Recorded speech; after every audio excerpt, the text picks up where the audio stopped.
Bom dia, meus irmãos. Nós hoje vamos tratar sobre o último atributo incomunicável do nosso estudo. Não quer dizer que são só esses que nós vamos estudar, que são os atributos incomunicáveis de Deus, mas são os que o autor escolheu para tratar aqui no livro dele, e a gente está seguindo esse andamento. E o atributo que a gente vai estudar hoje é a infinidade de Deus.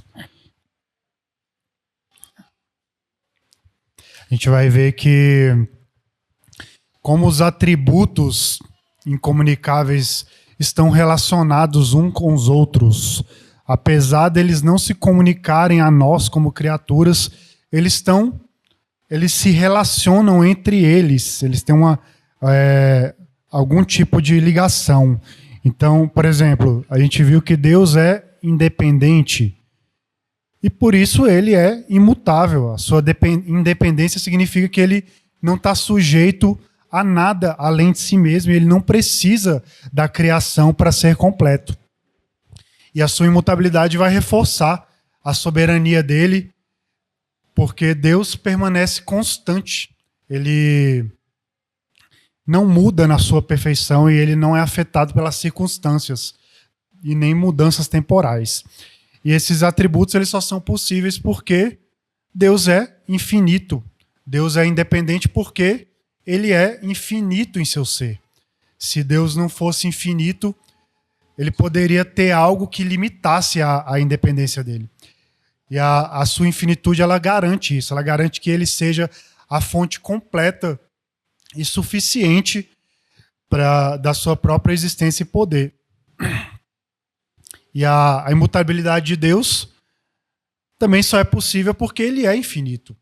Se a natureza é infinita, a sua natureza infinita, ela significa que ele não está sujeito a mudanças temporais, que ele permanece constante, tanto na sua essência, como no conhecimento, como na vontade, propósitos, é imutável.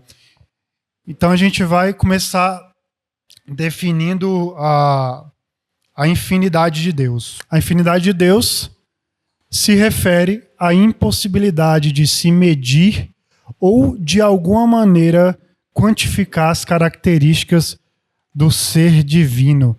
Deixa eu só fazer um negócio aqui que eu tinha... Preparei os textos em papel. Acho que bagunçou. Pega um e passa para a ordem que a gente vai falando, porque para não ficar parado no slide só, os textos. Esses textos a gente vai ler até o final da aula.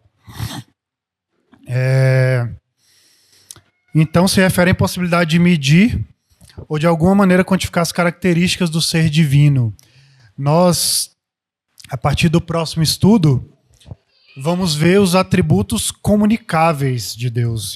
E a gente vai ver que esses atributos, o homem possui reflexos desses atributos na sua essência. E uma das características desses atributos, quando a gente possui eles, quando nós humanos temos esses atributos que são comunicáveis a nós, é a finitude. Em nós eles são finitos. E a gente pode medir, mensurar esses atributos. Por exemplo, de certa forma, a gente pode mensurar e medir a bondade do homem, a gente pode medir o conhecimento do homem, mas a gente não pode medir a bondade e o conhecimento de Deus, porque ele tem de modo infinito. E a infinidade de Deus, ela está relacionada com tudo que ele é. É o atributo de todos os atributos de Deus. Ele qualifica todos eles. Por isso a gente fala, por exemplo, que Deus é infinito em misericórdia, é infinito em amor, é infinito em poder.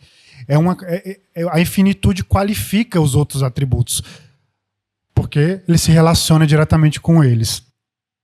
E quando a infinidade de Deus ela pode ser vista de duas formas.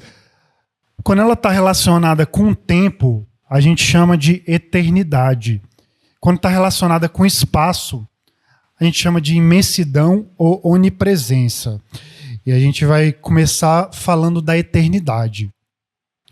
Esse tema, ele pode, às vezes, parecer difícil para nós entendermos, porque a nossa realidade humana está muito presa à ideia de tempo e espaço. O tempo e espaço estão presentes em tudo da nossa vida. Por exemplo, para a gente se deslocar de casa até aqui, a gente está gastando tempo e espaço. Tudo está relacionado, tem essa relação de tempo e espaço na nossa vida. E quando a gente fala de tempo, a gente não pode desvincular da ideia de passado, presente e futuro.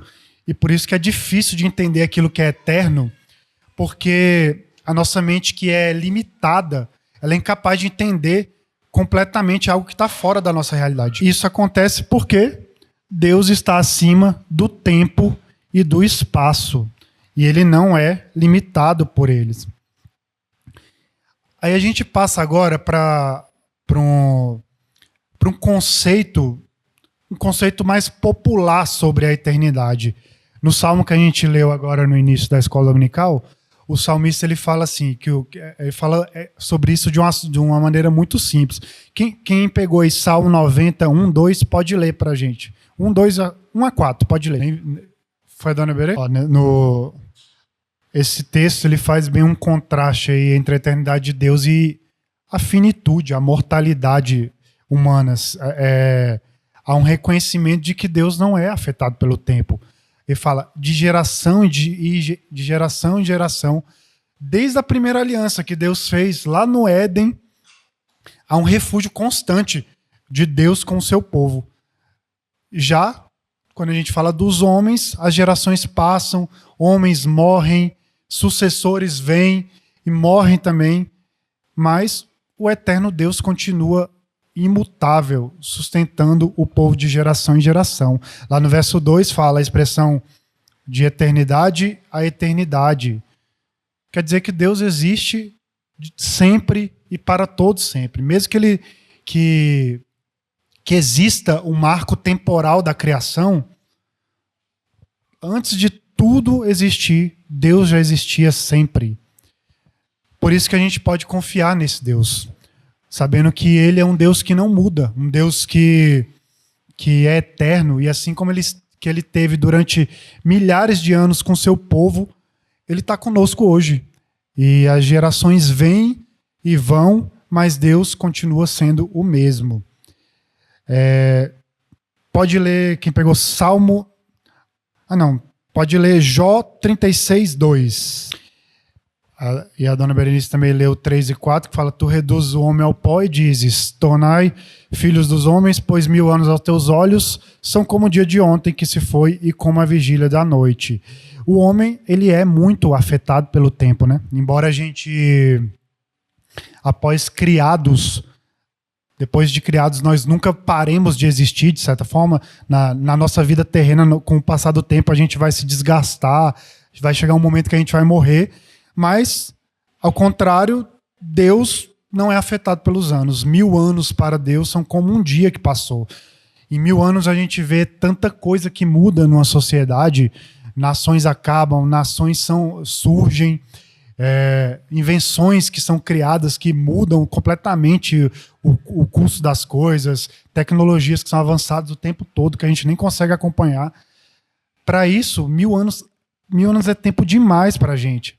Às vezes, uma pessoa que tem, sei lá, eu mesmo estou com 34 anos, eu já estou achando que eu tenho muito tempo de vida, mas quem tem 100 anos, olha o tanto de coisa que já viveu, imagina 1000, para a gente é tempo demais. E são várias gerações, de acordo com que, fazendo uma média de 40 anos aí por geração, que era mais ou menos a média bíblica ali, são 25 gerações que se passam em 1000 anos. E para Deus isso não é nada, justamente porque ele não é afetado pelo tempo. Se as eras do mundo fossem consideradas em sua totalidade, para Deus isso não passaria nada, não seria nada. Porque não é possível fazer essa comparação do que é finito com o que é infinito. E isso é um contraste com a vida humana, Porque nós temos uma sequência de acontecimentos na nossa vida. A gente nasce, cresce, envelhece, morre. Nem todos passam por essas fases, mas é o comum. Para Deus isso não existe. Não há um momento que ele surge, não há um momento que ele nasce, não há um momento que ele cresce em sabedoria, não há um momento que ele morre. Nada é acrescentado, nada é tirado, nada é melhorado, nada é piorado, porque Deus é perfeito. E quando a gente fala do Deus eterno que não é afetado pelo tempo, a gente está falando do Deus que é o criador do próprio tempo. Deus, ele existe fora do tempo, além do tempo. Ele que criou, e o tempo que é a criação dele não pode limitar esse Deus. Aí a gente vai ver agora o conceito filosófico de eternidade. No conceito popular, ele está mais voltado para o que o Senhor era, o que o Senhor é e o que o Senhor será. Só que a gente vai ver que o conceito filosófico ele está mais voltado para o eu sou. Ele apenas é, ele sempre será a mesma coisa. E a gente tem que ter em mente que existe esse contraste com o tempo e que existe e o tempo existe independente dele. O Senhor existe independente do tempo. O Senhor transcende todas as limitações de tempo. Mas ele também está em cada detalhe do tempo. Ele não está fora, deixando o tempo acontecer e as pessoas seguirem suas vidas. Não, Deus está fora, acima e dentro do tempo. Ele está em todos os lugares. Por exemplo, até trouxe aqui isso aqui eu já li já. Trouxe aqui, por exemplo, um resumo aqui da linha temporal. Criação, queda, entrega da lei, redenção, volta de Cristo. Resumo da linha temporal. Se a gente está ali depois da redenção e antes da volta de Cristo, tudo que está antes é passado, tudo que é depois é futuro, né? Então, para Deus, não existe nada disso. Deus está... Travou? Olha, fiz aí o símbolo de infinito. Deus está ali, acima da linha temporal e também fora dela. Ele está em todo lugar. Não quer dizer que se a gente pegar e medir aqui a linha temporal, esse infinito aqui é equivalente a 3 vezes da linha. Não é isso que eu quero dizer. Eu quero dizer que ele é infinito, acima de tudo e também está dentro de tudo. Para Deus não há o que se falar de passado, presente e futuro. Porque não faz parte da eternidade. A eternidade é constante. Não é como se fosse uma sucessão de momentos, como é para nós. Tem uma citação que fala disso de um teólogo antigo, que chama Berkhoff, não sei se é assim que se fala, e ele disse bem assim, sua eternidade pode definir-se como aquela perfeição divina por meio da qual ele se eleva sobre todas as limitações temporais, todas as sucessões de momentos e goza da plenitude de sua existência no indivisível presente. Então, de forma definir Deus, definir o eterno de forma profunda é impossível para nós. Provavelmente até quando a gente tiver novos céus e nova terra vai ser algo muito mais difícil, apesar de nós provavelmente teremos mentes muito superiores a que temos hoje, será algo difícil para nós entender, porque a eternidade é algo exclusivo do Senhor. E a gente passa para a aplicação sobre a eternidade. Primeira aplicação. Perceba quão interligados e relacionados entre si são os atributos incomunicáveis de Deus. Quem pegou João 5,26? Lê pra gente aí. João 5,26. E o que é? A gente vai entrar agora nesse primeiro. Deus só é eterno porque tem vida em si mesmo. Esse texto fala disso. A sua independência, ela significa que ele não está sujeito a nada além de si mesmo. Ele não precisa de criação, ele não precisa das criaturas para ser completo, nada. Ele é aquele que dá luz a todas as criaturas e ele também é luz em si mesmo. O segundo ali, ó, se Deus não fosse eterno, não poderia ser imutável. É impossível ser imutável sem ser eterno. Porque tudo que tem começo ou tem fim, de certa forma, é imutável. Se ele não existir, passa a existir. Ou se ele não existe, se ele existia e passa a não existir, já está havendo uma mudança. Então, ele não poderia ser eterno, não poderia ser imutável se ele não fosse eterno. Deus é o mesmo sempre. Terceiro, se Deus não fosse eterno, ele não poderia ser perfeito. Tudo que é finito, tudo que é temporal, não é perfeito porque tem limitações.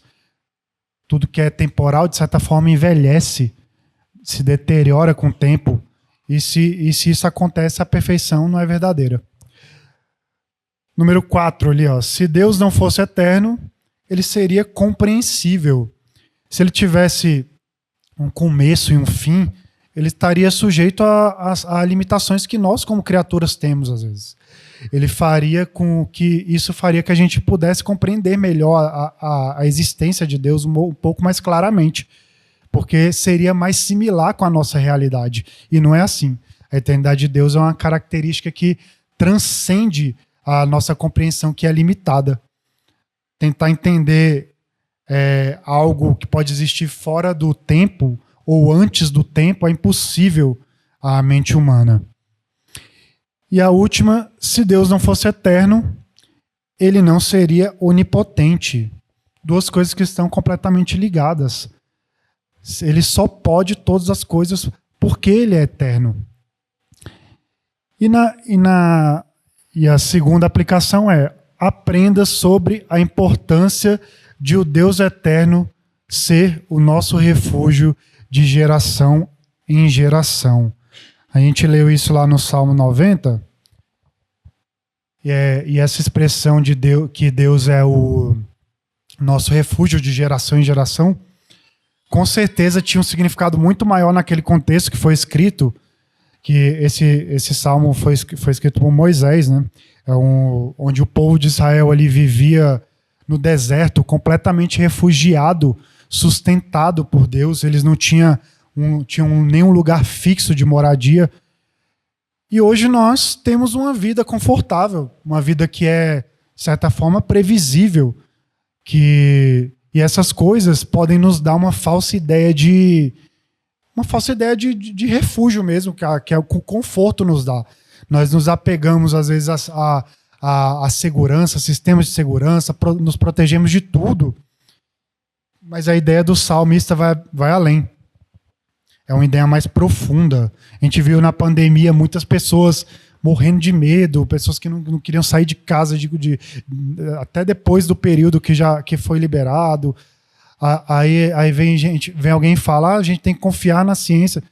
Cara, a gente não tem que confiar na ciência, a gente tem que confiar em Deus, porque a ciência é falha. A ciência é falha. Deus não. Deus é quem nos socorre em tempos difíceis. Deus é quem nos socorre em dias de incertezas, como tem sido de geração em geração. Porque Ele é o mesmo Deus que há muito tempo atrás sustentou o seu povo ali no deserto e muitas outras situações da história. A terceira aplicação: entenda que quanto melhor for a noção da eternidade de Deus, melhor enfrentaremos as tempestades que possam vir sobre nós. Entender mais a eternidade nos dá uma certa sensação de estabilidade. Saber que Ele é sempre o mesmo, de geração em geração, ao contrário dos nossos sofrimentos, nossas provações, a gente sabe que não dura para sempre. Só tendo essa ideia da eternidade de Deus que a gente vai ter conforto nos momentos difíceis. E a gente vai poder descansar no amor dEle, poder descansar na bondade e na sua palavra. A quarta ali, ó: considere a eternidade de Deus para pôr um fim à sua arrogância. Quem está com Tiago 4,14 pode ler. Então, quem somos nós, né? Muitas vezes o orgulho do homem é tão grande que ele se esquece quão passageira é a vida dele. A gente vê cientistas quando chegam a uma conclusão sobre o tamanho do universo, o tamanho da vida humana na Terra, mas nada disso, nem mesmo o universo, eles são nada se comparados ao nosso Senhor.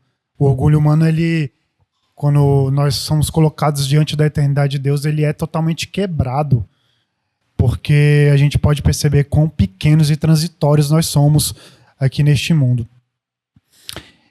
E agora a gente vai ver sobre a infinidade de Deus, que é mais relacionada com espaço.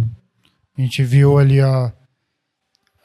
primeiro no momento a eternidade, mais relacionada com o tempo, agora a infinidade de Deus, que é mais relacionada com espaço.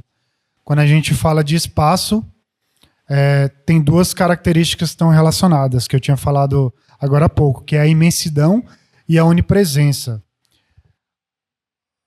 A imensidão significa que Deus transcende todo o espaço.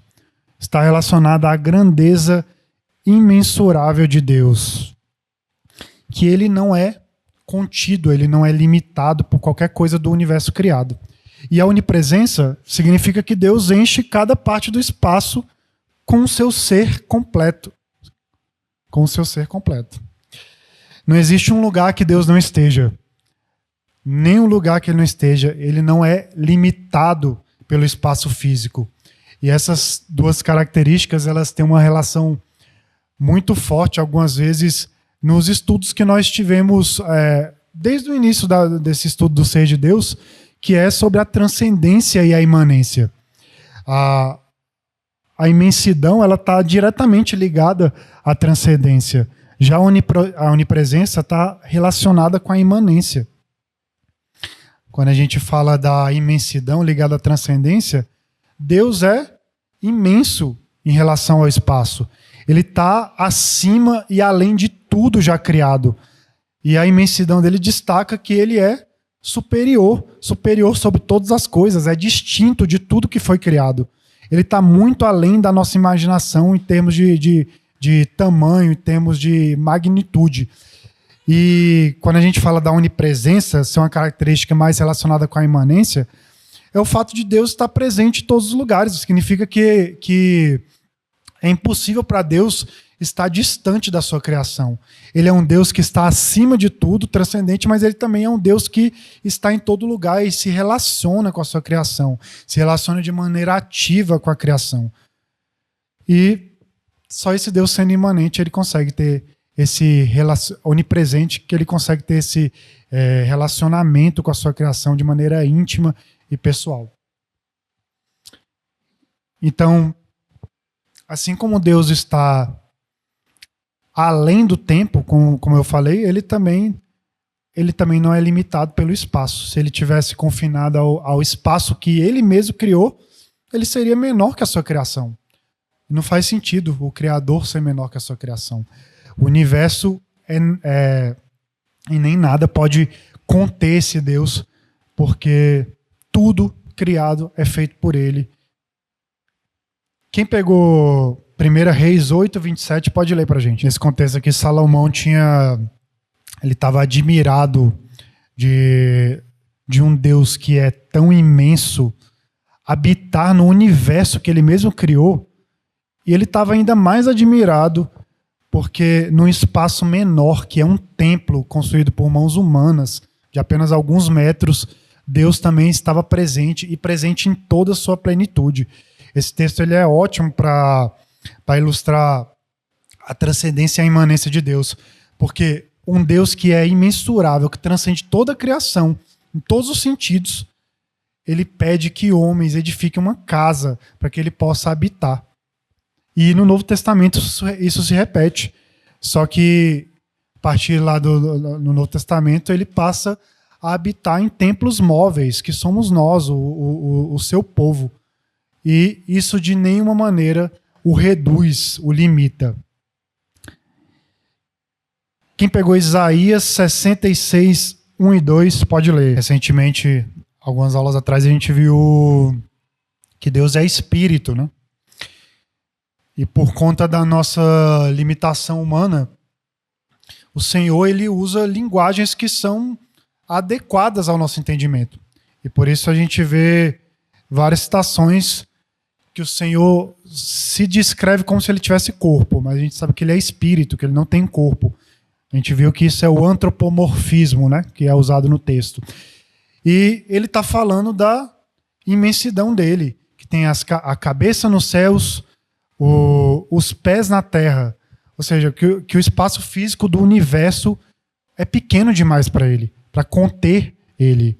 Mesmo que o universo fosse bilhões e bilhões de vezes maior, ainda assim seria pequeno diante de Deus, porque ele está acima dos céus. E esse atributo ele é incomunicável a nós, criaturas. Por isso que é difícil do nosso entendimento. A gente está limitado pelo espaço e para nós é impossível pensarmos além dele. É impossível a gente ter uma noção real da imensidão de Deus pela nossa limitação.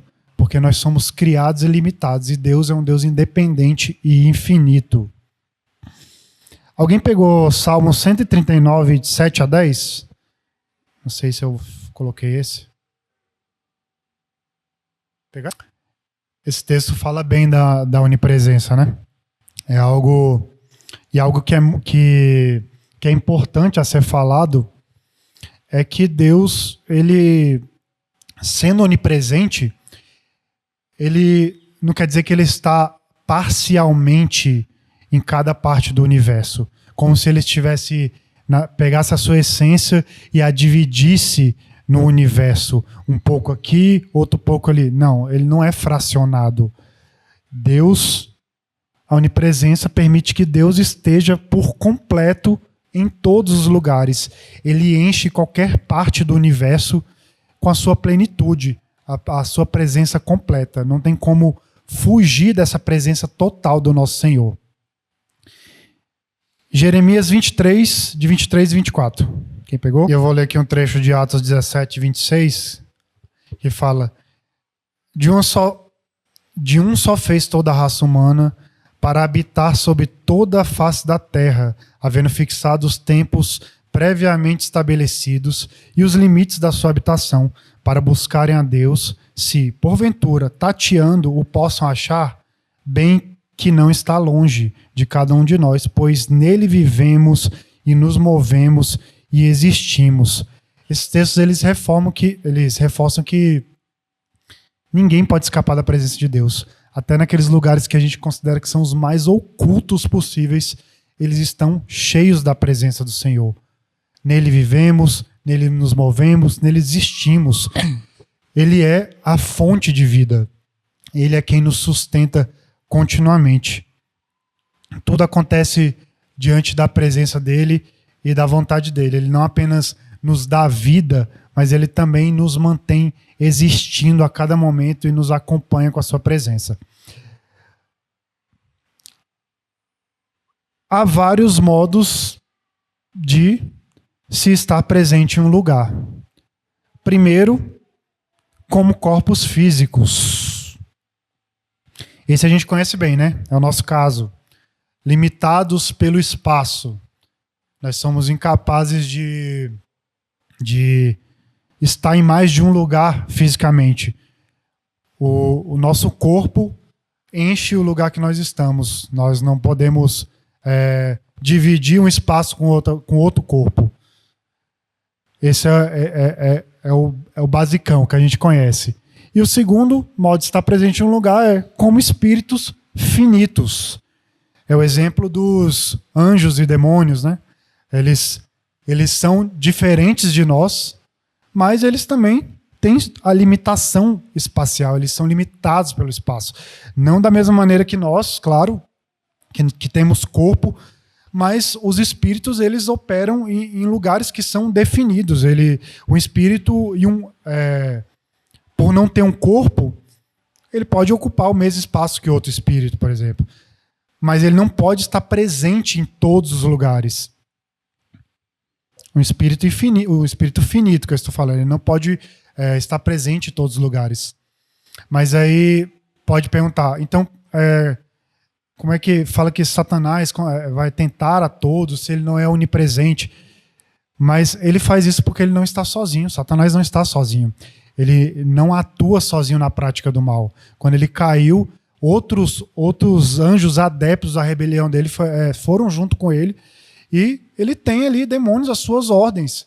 Então Satanás ele não é onipresente, ele não está em todo lugar, porque esse é um atributo exclusivo do nosso Senhor. E a terceira forma de estar presente em um lugar, como espírito infinito. É o que a gente tem falado aqui. Deus é um espírito infinito e é capaz de encher todo o espaço existente. Não há limitações espaciais para ele. Não quer dizer que ele não está mais presente aqui do que ele está em outro lugar. Se a gente destrinchar mais esse tópico, a gente vê que há diferentes modos ali de Deus, do Espírito Infinito estar presente. Deus está presente na natureza de modo diferente da sua presença nos homens. Há um cuidado diferente de Deus com as criaturas humanas. Há um cuidado especial dos humanos para com a natureza, né? O segundo, Deus está presente no crente de modo diferente que está nos outros seres humanos. A onipresença dele permite que ele habite em todos os homens. Mas quando a gente fala dos crentes, a maneira que ele habita é especial. Porque nós somos templos de Deus. Ele habita nos nossos corações, ele guia os nossos caminhos, ele nos capacita, ele nos protege. Quem pegou João 14, 23, pode ler pra gente. Ou seja, ele está presente em todos, mas somente com os escolhidos ele está presente de maneira, podemos dizer, espiritualmente eficaz, né? E terceira, Deus está presente no céu. Quando a gente fala que Deus está presente no céu, a gente está reconhecendo a transcendência de Deus, conhecendo a transcendência de Deus sobre a criação, a sua soberania sobre todas as coisas criadas. É uma maneira de a gente afirmar que Deus ele não está limitado pelas mesmas restrições que nós estamos e que nós experimentamos aí no espaço. Agora vamos falar da maneira que Deus se faz presente no homem. A primeira é uma presença sem benevolência. Essa presença de Deus que ocorre ali na vida dos ímpios. O homem todos nós nascemos manchados pelo pecado, mas não quer dizer que o pecador ele já é tão pecador quanto ele poderia ser. E isso acontece porque Deus está refreando esses pecados. Deus ele não é somente um Deus de provisão e de sustento. Ele é um Deus também que ele preserva a ordem da criação. Ele está ali, ele também está refreando para que o mal que poderíamos, que o homem seria capaz de cometer, todo o mal não seja cometido. E o Deus também é um Deus que dá uma consciência ao homem de discernir o certo do errado. Nós vimos isso também há um tempo atrás. E com isso ele garante que eles não pequem na quantidade que são potencialmente capazes. Mas, por outro lado, a presença de Deus ela também é de julgamento na vida dos ímpios. Um julgamento agora parcial, porque mesmo estando com eles, ele deixa que o homem seja entregue às suas paixões, ele deixa que o homem siga o curso do coração dele, aquele coração pecaminoso que deseja pecar e é incapaz de buscar a Deus. Deus apenas deixa que eles sigam esse curso. E assim ele vai demonstrar o descontentamento dele com os ímpios. Mas a presença de Deus continua sobre eles. E o terceiro momento da vida do ímpio ali, que é o momento que o ímpio morre, né? Ali terá um juízo, o juízo agora definitivo. Essa presença acontece quando o Senhor ele não demonstra nenhum tipo de bondade àqueles que são enviados à condenação eterna. Deus ele se faz presente lá, nesse lugar de condenação, de punição dos ímpios. Deus também está lá. E só que essa presença, como eu falei, ela não tem nenhum tipo de bondade, é uma presença de ira, é a presença de que está ali irada por ir retribuindo todos os pecados cometidos por aqueles que não são redimidos por Jesus. A segunda presença é com benevolência. A presença quando a gente fala da presença de Deus na providência, Deus ele está agindo tanto na vida dos salvos quanto da dos não salvos. Ele está presente em todas as criaturas, seja sustentando todas as criaturas, sejam racionais ou irracionais, Deus está presente, porque Ele criou e Ele preserva. Se a gente não tivesse a presença dele, tudo iria perecer. Ninguém pode fugir desse cuidado do Senhor. Só que tem um modo que Deus está presente exclusivamente na vida dos salvos. E o primeiro modo é salvadoramente, né? Deus se faz presente ao dar vida aos seus eleitos por meio de Cristo. Aqueles que antes estavam mortos nos seus delitos e pecados, separados de Deus, incapazes de buscá-lo, agora ganham vida nova em Jesus. Eles têm seus corações de pedra retirado, colocado agora um coração de carne que pulsa. Eles agora são inclinados a viver para o Senhor. E o segundo é santificadoramente. Há a presença constante do Deus no processo de santificação do crente. Aqueles que receberam um novo coração, um novo espírito, agora são santificados por meio da obra de Cristo, pela sua palavra.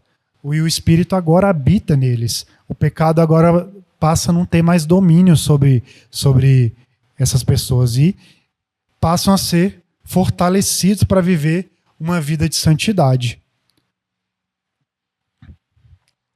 E a terceira, gloriosamente. Jesus, ele prometeu que voltaria. E quando esse dia chegar, aí a presença dele vai ser percebida de maneira inigualável, como nunca foi mostrada antes para ninguém. Nós que somos os eleitos de Deus, nós vamos poder ver a Deus face a face, ver como Ele é. Vamos passar por uma transformação em nossos corpos e mentes e vamos estar adaptados para estarmos diante dessa presença que é imensa, que é impossível para nós na situação que nós estamos atualmente. Aplicação. Para os incrédulos, é duro. Eu não coloquei, não. Para os incrédulos é duro saber que não podem se esconder de Deus, que Ele está presente no meio deles, que tudo está ao alcance desse Deus. Nada nem ninguém pode escapar da presença do Senhor. E deve ser muito ruim saber que não pode nem pecar escondido, né? Isso é motivo de terror. Aquelas coisas que fazem que é vergonhosa, que eles não teriam coragem de contar para ninguém, está sendo visto de perto pelo Deus Todo-Poderoso. Isso deveria ser motivo de que passasse a ter temor a esse Deus que é onipresente, que está com eles em todos os tempos, todos os momentos. O segundo é para os crentes. Ao contrário do terror que é para os ímpios, isso é um motivo de conforto. Isso conforta o povo de Deus. O Stephen Charnock, não sei se assim se fala, ele falou bem assim, ó: o Senhor enche o inferno com a sua severidade, os céus com a sua glória e o seu povo com a sua graça. A gente vai ver que para os crentes, a presença de Deus, ela é conforto nas horas de grandes tentações. Só de saber que Deus está conosco quando nós somos tentados nos dá essa sensação de segurança, uma sensação de proteção. E isso era inclusive o que fortalecia a Jesus quando estava aqui nessa terra. Jesus também foi tentado, mas ele sabia que o Pai estava com ele e ele confiava no Pai. E também a presença de Deus é conforto nas horas de terríveis aflições. Eu vou ler Isaías 43, 2. Em momentos que aparentemente a gente não tem ninguém para recorrer, nos conforta, nos dá conforto saber que esse Deus imenso, magnífico está conosco em todos os momentos. Eu passei esse texto para alguém, Salmo 46, de 1 a 5? Passei? Lê pra gente aí. Esses versículos mostram situações que são, aos nossos olhos, grandes, coisas que são imensas, mas nada é grande demais para o nosso Senhor. Ele está conosco e por isso a gente tem que confiar nele.